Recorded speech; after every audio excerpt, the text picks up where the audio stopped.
विच दरबार चंडी मां हो जोता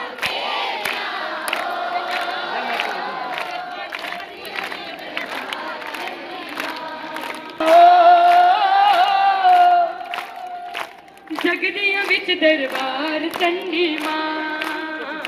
हो जोता तेरियां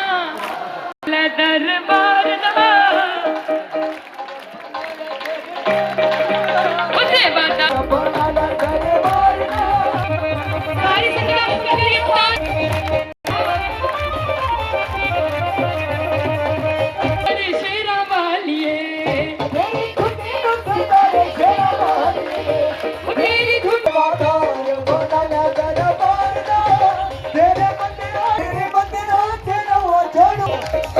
किथे मैं बिठावा शेरा वाली